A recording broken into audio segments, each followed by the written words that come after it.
Welcome to the next instalment in our Channel Mum Meet series. I'm Holly and I'm off to meet another Holly today, Hollie McNish. Skinner and Atlas are here too. Hey.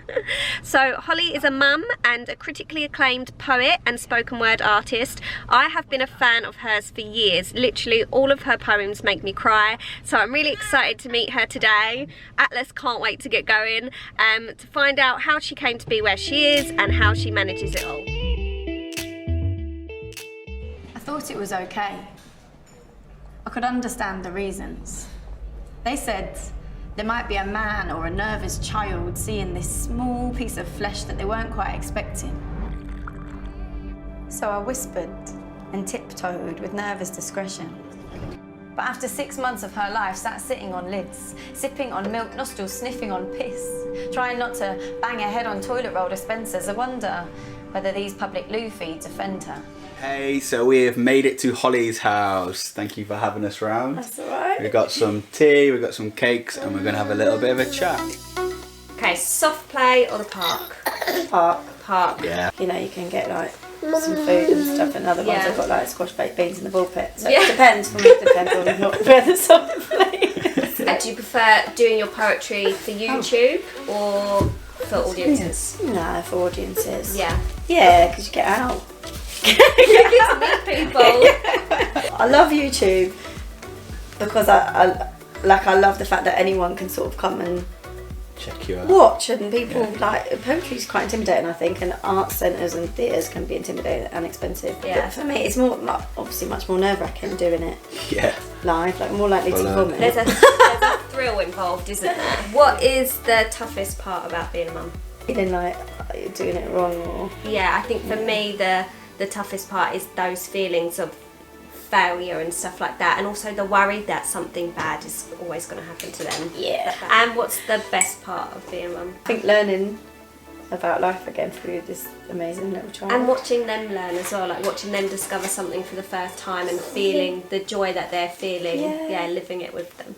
Obviously a lot of your poetry is about parenthood, and I think that's probably why a lot of our viewers will relate to your work.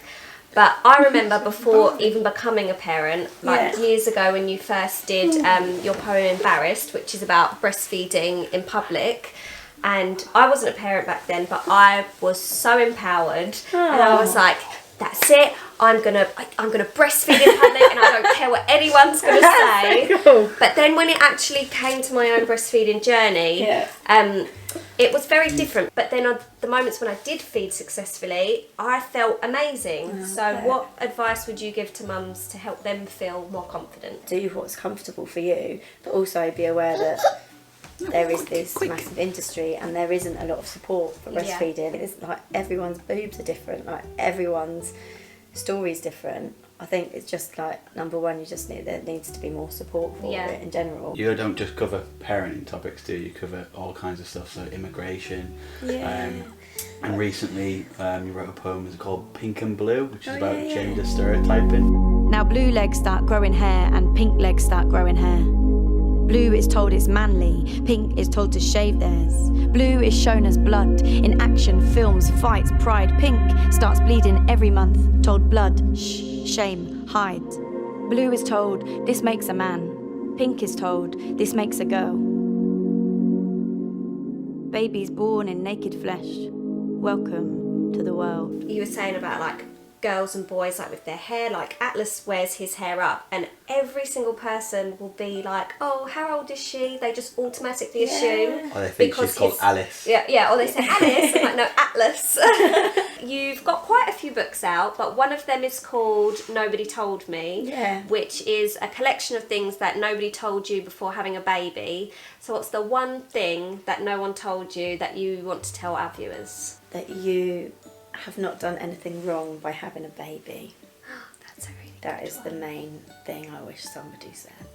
I just felt like I was taking up space as soon as I had a baby. Like even being pregnant, you could go places, sit in a cafe or walk around town. I remember as soon as I had a baby or had a pram that I was pushing, I felt like I was not welcome anymore in these places. So this book, it kind of, you started it when you was pregnant, Yeah. And it kind of follows along that journey from like pregnancy and then like after she was born in the early years. What is it about that period of time that you feel is like important to document? I think because it's bloody amazing, isn't it? You literally go in a human being in your body, and there's no other time your body goes through that. Yeah. I felt all the psychological stuff. Like, I was 26, I was healthy, my daughter was born healthy, I had no mastitis, nothing like that, and I still thought it was so hard. Yeah. And mainly for me, it was like psychologically hard. Yeah. People say about oversharing and stuff like that. What are your views on that? A lot of things to do with depression or abuse or loneliness, all that comes from not oversharing. Exactly. And I think fair enough, cool, someone's talking about periods and you don't like it, well, just don't listen. Yeah. If anyone's been up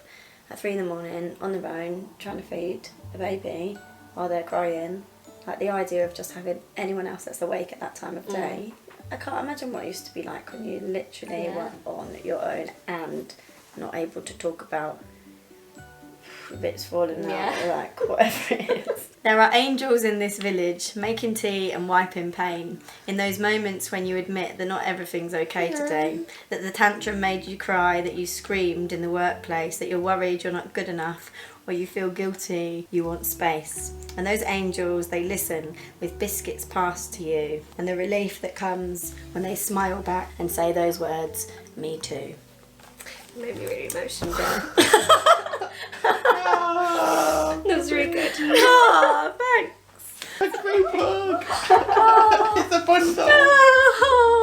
So thank you so much for having us round to have a chat. Nice. It's been a fun one, It's hasn't been it? so nice getting to know you better. Hopefully you all enjoyed watching. Make sure you give a little comment below. And we've got loads of other mums and dads coming up soon, haven't we? Let us know who you might like to see. And that's it. Yeah, thanks for tuning in. Bye. Take care, bye.